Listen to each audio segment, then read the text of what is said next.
Salam sejahtera Malaysia. Denyut nadi suara rakyat bergema di channel ini. Sebelum kita mulakan berita pada hari ini, jangan lupa tekan butang subscribe, like dan share. Sila tinggalkan komen anda. Denyut nadi suara rakyat terus bergema di channel ini.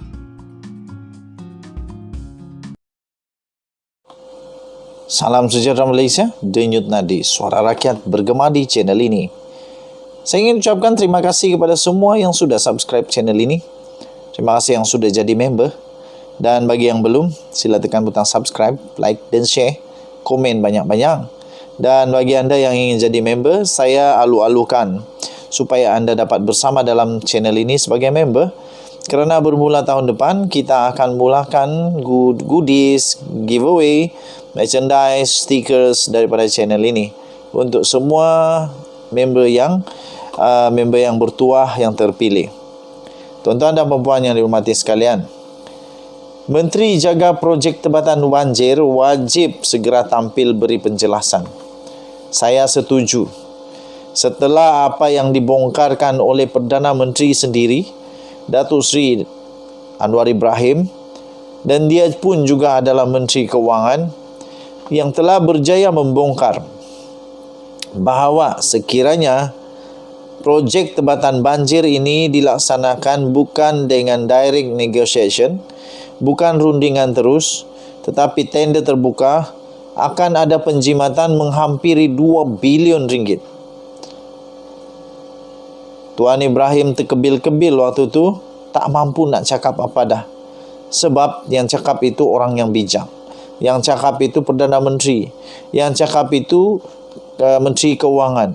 Yang cakap itu ada dokumen di tangan dia sebagai bukti. Ada nota di tangan dia sebagai bukti. Nak jawab apa lagi?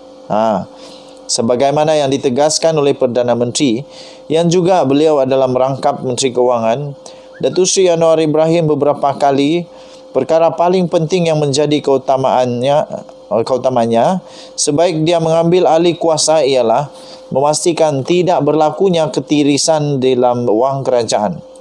Untuk itu, menyemak semula pelaksanaan projek tempatan banjir yang sebahagiannya sudah diluluskan adalah langkah awalnya ke arah itu.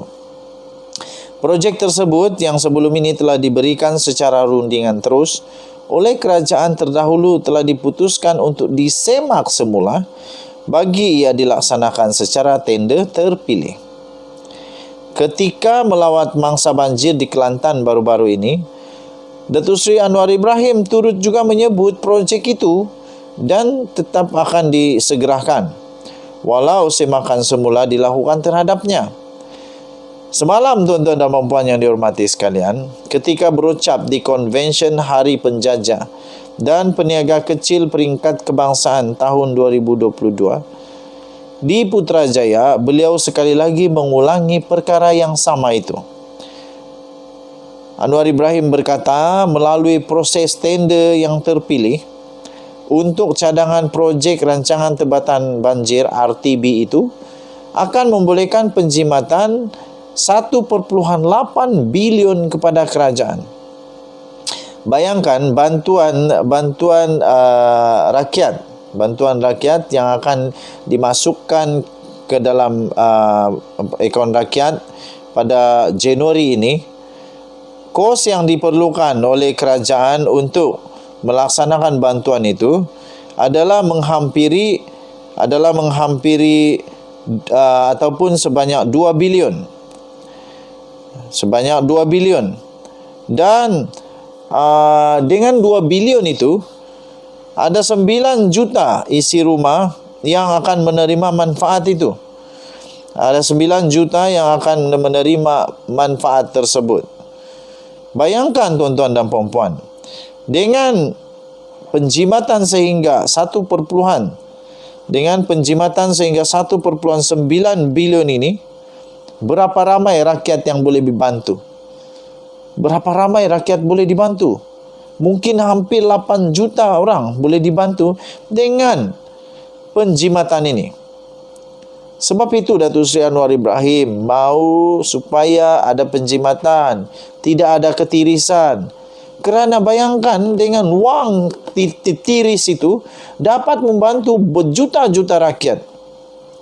Nah, menurut Datuk Seri Anwar Ibrahim, peruntukan sebanyak 15 bilion untuk RTB menerusi rundingan terus itu tanpa tender menyebabkan kos itu melambung dengan amat tinggi.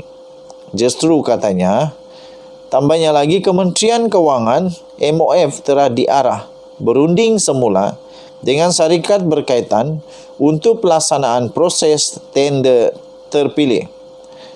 Katanya, kata Anwar Ibrahim, bayangkan RM 1.8 bilion boleh diselamatkan dari projek yang bernilai 15 bilion. Ini isu tata kelola yang baik. Kepimpinan harus pastikan jangan ada ketirisan. Ini bukan soal politik tetapi soal rakyat, kata Anwar Ibrahim. Betul.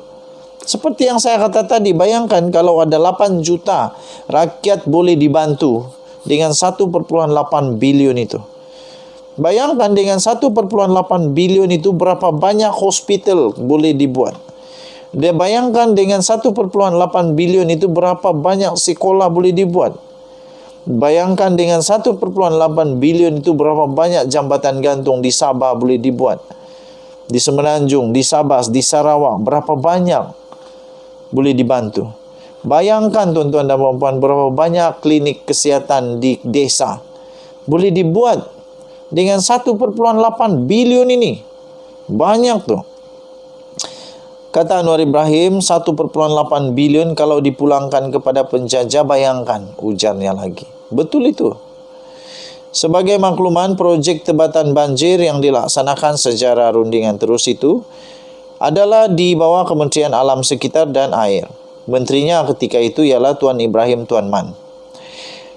Nama kementerian itu bagaimana ditukar kepada Kementerian Sumber Asli, Alam Sekitar dan Perubahan Iklim selepas Anwar menjadi Perdana Menteri. Menterinya kini adalah Nik Nazmi Nik Ahmad. Berkaitan projek tersebut, berikut ada Anwar telah menyebutkan beberapa kali. Banyak isu kini timbul yang menjadi pertanyaan rakyat untuk mengetahui kebenarannya. Nombor 1, apa nama syarikat atau syarikat-syarikat yang dipilih secara rundingan terus dalam projek bernilai 15 bilion itu? Nombor 2, kenapa dilaksanakan secara rundingan terus? Nombor 3, bagaimana kos projek itu boleh jadi sehingga 15 bilion? Nombor 4, bagaimana setelah kerajaan baru mengambil alih, kosnya dapat dijimatkan sehingga 1.8 bilion? Nombor 5, kos apa 1.8 bilion tersebut? Melainkan jika Tuan Ibrahim, iaitu bekas Menteri Alam Sekitar dan Air, sedang bercuti dan tidak berada dalam negara ketika ini, adalah penting untuk beliau segera tampil memberi penjelasan dan menjawab semua persoalan berbangkit itu. Jangan biarkan rakyat tertanya-tanya dan meneka-neka terutama bagaimana wang 1.8 bilion itu dapat dijimatkan.